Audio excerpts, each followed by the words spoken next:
कहानी की शुरुआत करीब 4 साल पहले होती है। साहिल और मैं बीटेक की पढ़ाई कर रहे थे। हम दोनों वहाँ पर एक रूम लेकर रहते थे। मैं थोड़ा पढ़ाई लिखाई में ध्यान देने वाला लड़का था और साहिल को घूमना फिरना बहुत पसंद था।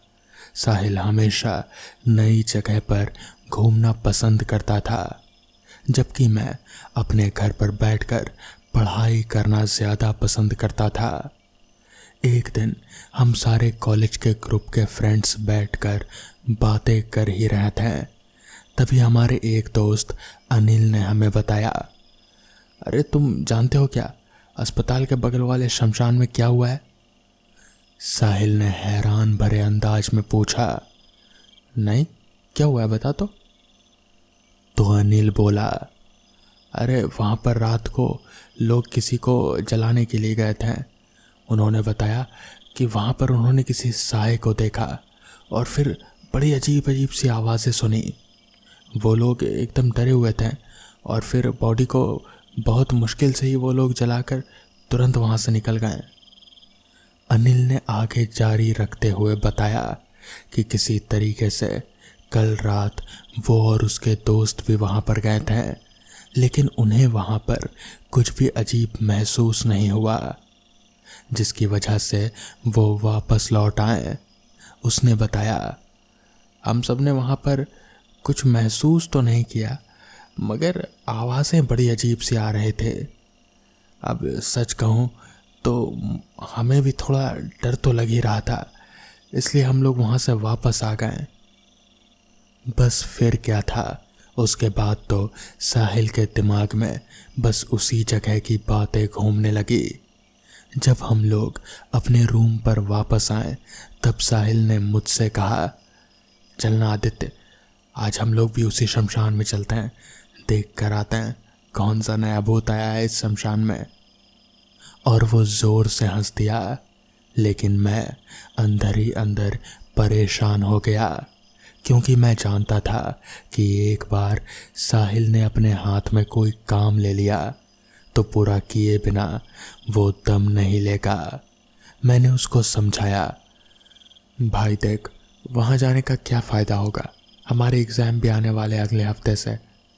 तू आराम से यहाँ बैठ कर पढ़, मैं तुझे केमिस्ट्री पढ़ा देता हूँ, वैसे भी तेरी केमिस्ट्री वीक है।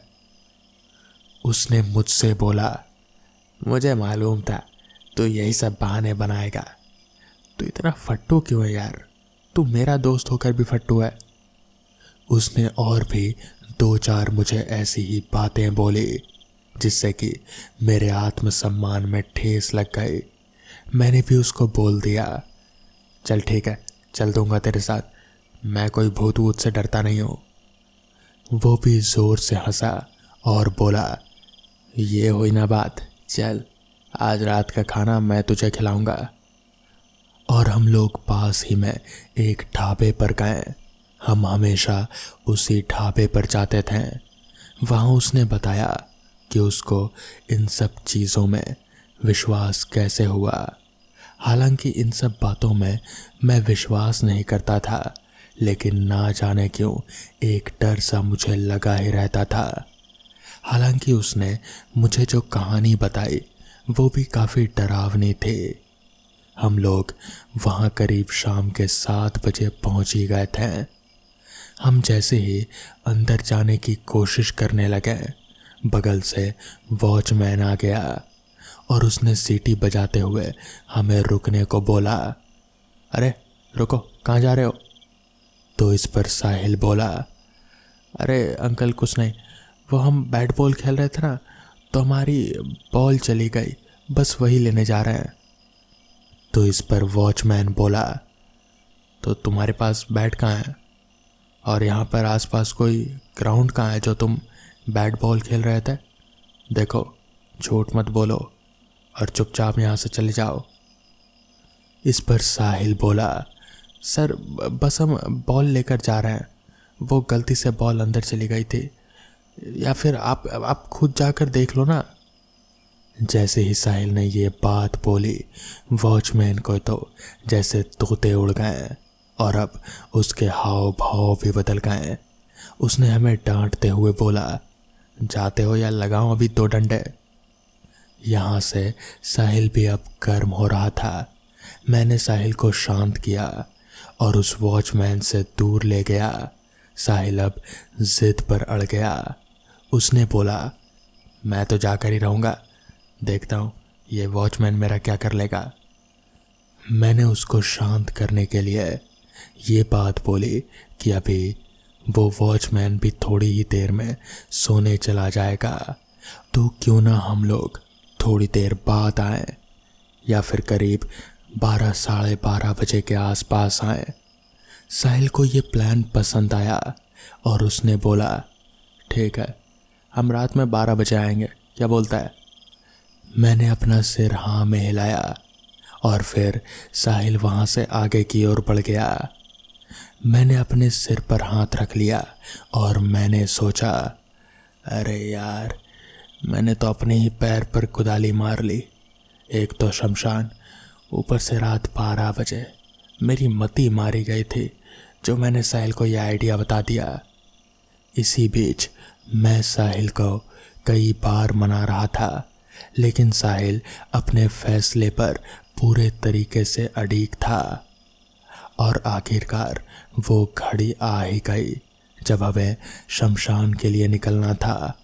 आमतौर पर जहां हम रहते थे वहां पर 12 बजे भी चहल पहल रहती है, लेकिन आज ना जाने क्यों एक अजीब सा सन्नाटा पसरा हुआ था। साहिल ने अपनी साइकिल उठाई और मैं साइकिल के पीछे बैठा और हम दोनों शमशान के लिए चल दिए। हॉस्पिटल तक तो स्ट्रीट लाइट जल ही रहे थे, लेकिन जहां से शमशान की बाउंड्री स्टार्ट होती थी वो पूरा इलाका पूरा तरीके से एकदम काला था। वहाँ एक भी लाइट नहीं थी। हालांकि वो एक मेन रोड था, लेकिन इस वक्त भी वहाँ पर घोर सन्नाटा फैला था। मैंने इस काली रात को देखते हुए साहिल को एक बार फिर चेताया, भाई देख ले, हम इतना बड़ा काम करने जा रहे हैं, तू रेडी तो है। इस पर साहिल ने जवाब दिया, मैं हमेशा रेडी रहता हूँ, तू बता तेरे अंदर क्या चल रहा है। मैंने बोला, देख मुझे डर तो नहीं लगता, मगर मैं अंदर नहीं चल सकता यार। देख मैं बाहर ही खड़ा रहूँगा, अगर कोई आया तो मैं तुझे बता दूँगा। साहिल ने भी हाँ कहा और वो बेचारा शमशान के अंदर चला गया। थोड़ी दूर तक तो मैं उसको देख पा रहा था कि वो अपनी फ्लैश लाइट चलाकर बिल्कुल शमशान के बीचों बीच जा रहा था। थोड़ी देर बाद वो रोशनी भी दिखने गायब थी कि तभी मैंने आवाज़ सुनी, कोई सीटी बजा रहा था।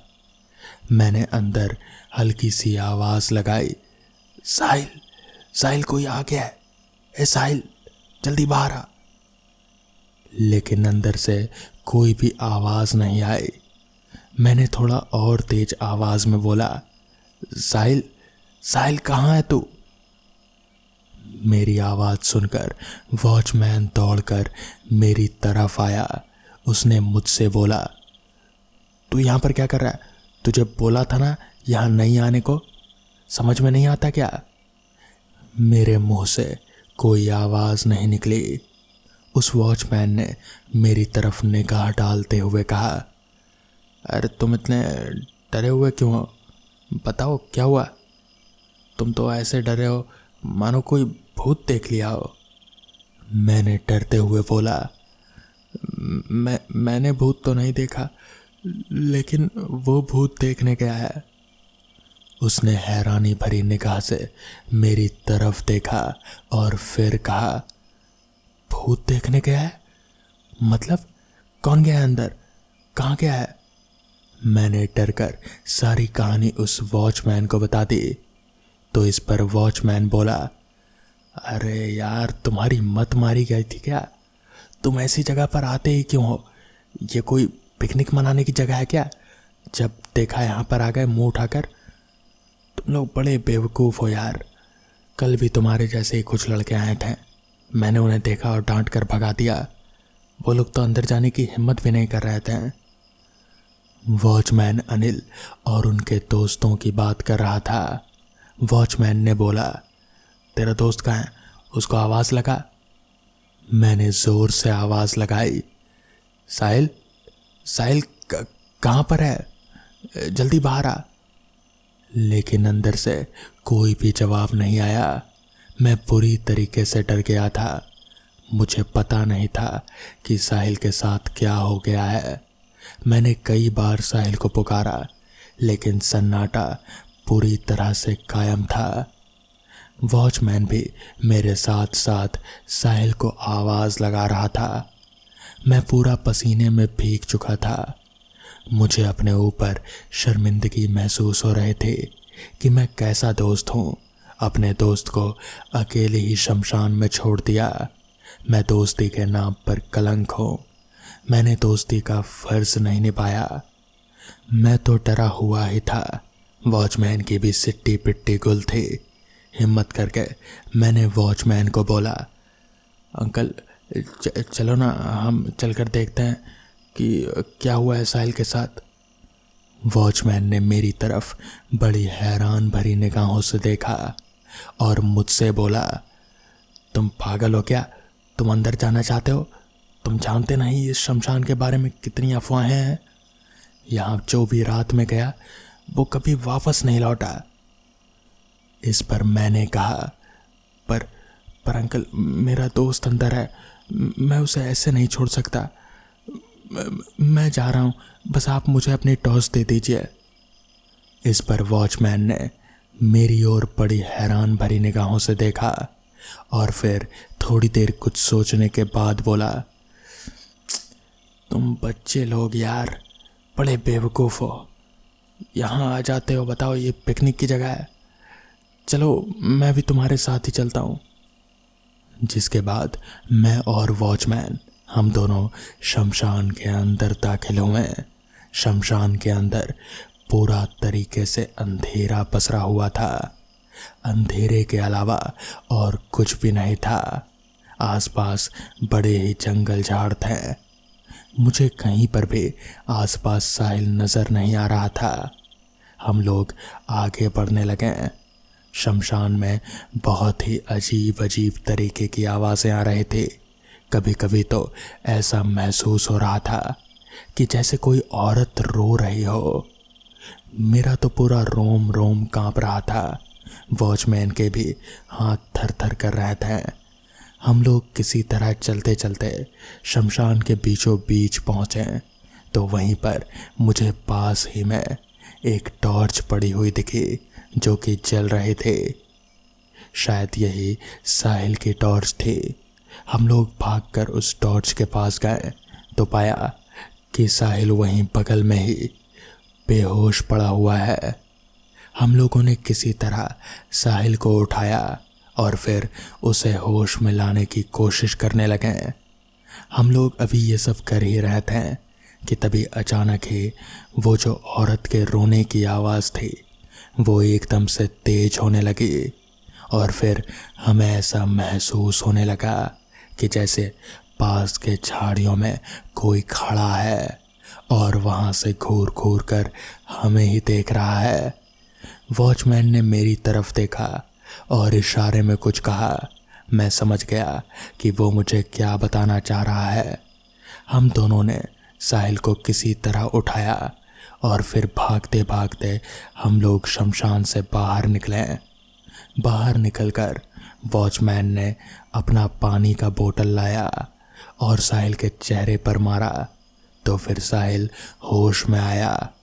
होश में आने पर वो बुरी तरीके से डरा हुआ था। उसने जो घटना बताई वो सुनकर मेरे और वॉचमैन हम दोनों की रूह कांप गई। दरअसल उसने बताया कि वो शमशान में सीटी बजाते हुए आराम आराम से जा रहा था और वो मन ही मन भूतों का मजाक उड़ा रहा था कि तभी अचानक ही उसके सामने एक बहुत ही भयानक सी दिखने वाली औरत आ खड़ी हुई। उसका चेहरा पूरा जला हुआ था। आधे चेहरे पर हड्डियां नजर आ रहे थे। साहिल इतना डर गया कि वो वहीं पर गिरकर बेहोश हो गया। उस दिन के बाद से साहिल का घूमने फिरने का शौक छूट गया। तो दोस्तों, ये थी आज की पहली कहानी। तो चलिए बढ़ते हैं आज की दूसरी कहानी की ओर। देवदत्त की दिल की धड़कनें बढ़ी हुई थी। वो एक बड़े से पेड़ के पीछे छुपा हुआ था। डर की वजह से उसकी हालत खराब थी। आधी रात का माहौल था। वो इस भयानक जंगल में फंस चुका था। उसने भागने की कई कोशिशें कर ली, पर वो ऐसे टापू पर फंस चुका था जिसके चारों तरफ बस समुद्र का पानी ही था। वो एक शोध करता था जिसे नए नए टापू खोजना और वहाँ संशोधन करना पसंद था। वो अपने साथियों के साथ इस टापू पर आया था, पर उसके सारे साथी मारे जा चुके थे। उसका जहाज भी भारी तूफान में द्वीप के बाहर निकल चुका था। वो वापस नहीं जा सकता था। उसे पता था कि ये टापू एक शापित जगह है। उसे पता था कि उसके साथियों को किसने मारा था और शायद आज उसके भी मरने की बारी थी। वो द्वीप असल में काफ़ी बड़ा था। उसमें पहाड़ और घना जंगल भी मौजूद था। वहाँ एक काफ़ी पुराना लाइट हाउस था। देवदत्त ने अपने मन में कहा, अगर मुझे बचना है तो लाइट हाउस में जाकर छिपना होगा, वरना वो चुड़ैल मुझे भी मार देगी। मुझे इस जंगल में आना ही नहीं चाहिए था। लाइट हाउस तट के पास बना हुआ था और देवदत्त इस वक्त जंगल में था। वहाँ तक वापस जाने की दूरी लगभग 1 घंटे की थी। वो अब पेड़ के पीछे से निकलकर धीरे धीरे आगे बढ़ने लगा। अचानक ही तेज बारिश शुरू हो गई। आसमान में बिजलियों के कड़कने की आवाज़ आने लगी। देवदत्त और भी ज़्यादा डर गया, पर वो धीरे धीरे आगे बढ़ता रहा। वो थोड़ी देर चलता और एक पेड़ के पीछे छिपकर आसपास ध्यान से देखता। वो संभल कर आगे बढ़ रहा था। उसका दिल अब भी जोरों से धड़क रहा था। जमीन पर बारिश की वजह से कीचड़ हो गया था। वो संभल कर खुद को दिलासा देते हुए आगे बढ़ रहा था। थोड़ी देर चलने के बाद वो फिर एक पेड़ के पीछे छिपकर आसपास देखने लगा कि तभी अचानक कई बूंदें उसके ऊपर गिरने लगे। उसे लगा कि बारिश की बूंदें हैं, पर उसने जब अपने हाथ पर देखा तो वो कांप उठा। वो बूंदें खून की थी। वो थरथराने लगा। उसका शरीर अब हिल नहीं पा रहा था। उसने हिम्मत करके ऊपर देखा। पेड़ पर किसी जानवर की तरह अपने शिकार का इंतज़ार करते हुए वो भयानक चुड़ैल अपना मुंह खोले देवदत्त को देख रहे थे। पेड़ पर किसी चमगादड़ की तरह काली जली हुई शरीर की चमड़ी, मुंह से नजर आते सड़े हुए भयानक दांत जिसमें से उसकी लंबी जुबान लटक रहे थे। हाथों में भयानक नुकीले नाखून। उसके बाल किसी पेड़ के जटाओं की तरह घुटने तक आ रहे थे। उसी बालों के बीच से उसकी भयानक लाल आंखें देवदत्त को दिख रहे थे। अचानक से उसने देवदत्त पर हमला कर दिया। उसे ऊपर पेड़ पर धीरे धीरे ऊपर खींचने लगी, जैसे कोई जानवर अपना शिकार खींच रहा हो। अपने नाखूनों से उसके शरीर की चमड़ी खरोंचने लगी, जिसमें से खून की बूंदें निकलने लगी। देवदत्त चीख रहा था। उसे असहाय दर्द हो रहा था। वो देवदत्त से करीब 2 गुना बड़ी थी। फिर अपनी जुबान उसके आंखों पर घुमाई और मुंह के दांत उसके गर्दन में घुसा उसका खून पीने लगी। देवदत्त तड़प रहा था। उसकी चीखें पूरे टापू पर गूंज उठी। कुछ देर बाद उसने अपना दम तोड़ दिया। चुड़ैल उसे नीचे नोचकर किसी जानवर की तरह खा गई। इस तरफ शहर में देवदत्त की पत्नी जानकी अचानक से चिल्लाकर नींद से उठी। तभी उसके बच्चे महेश और ईरा उसके पास आए और देवदत्त का भाई, जो एक पुलिस ऑफिसर था, उसका नाम करण है, वो भी आया। तभी करण बोला, क्या हुआ भाभी, आप अचानक से चिल्ला कर उठी? तो इस पर महेश भी बोला, माँ कोई बुरा सपना देखा क्या? ईरा ने अपनी माँ को पानी दिया। फिर जानकी बोली, अजीब सा सपना आया करण कि तुम्हारे भाई का जहाज समुद्र में तूफान की वजह से डूब गया और उनके साथी वो सभी मारे गए। इस पर ईरा ने कहा, माँ वो बस एक सपना था। तो महेश भी बोला, हाँ माँ, इसमें घबराने की कोई ज़रूरत नहीं है। तभी जानकी बोली, पर बच्चों, मुझे सच में लगा कि तुम्हारे पापा ने मुझे आवाज़ दी और कहा कि अब मैं जा रहा हूँ। तभी करण बोला, भाभी हम भाई और उनके साथियों को खोज रहे हैं। शायद वो किसी ऐसी जगह होंगे जहाँ उन्हें नेटवर्क नहीं मिल रहा होगा, और मेरी टीम भी तो उनकी तलाश कर रही है। तभी जानकी बोली, हाँ पर मुझे बहुत डर लग रहा है। तो इस पर करण बोला, आप डरिए मत, मैं किसी भी तरह पता लगा कर रहूँगा। तभी करण के मोबाइल की रिंग बजी। कॉल उसके साथी ऑफिसर जय का था। कॉल पर जय ने करण से कुछ कहा, जिसके बाद करण जल्दी से डॉक यार्ड पहुंचा। उसने देखा जिस जहाज में उसका भाई और उसके साथी गए थे वो मिल चुका था। वो जहाज उनके खोजकर्ता जहाज को समुद्र के करीब 65 किलोमीटर आगे मिला था। वो खींचकर उसे ले आए थे और उस जहाज के अंदर उन सभी के हड्डियों के कंकाल मौजूद थे। जांच होने पर पता चला कि वो हड्डियों के कंकाल देवदत्त और उनके साथियों के थे। करण का परिवार ये सुनकर बुरी तरह से टूट गया, मगर आज तक जानकी को ये समझ नहीं आया कि आखिर वो एक सपना था या हकीकत।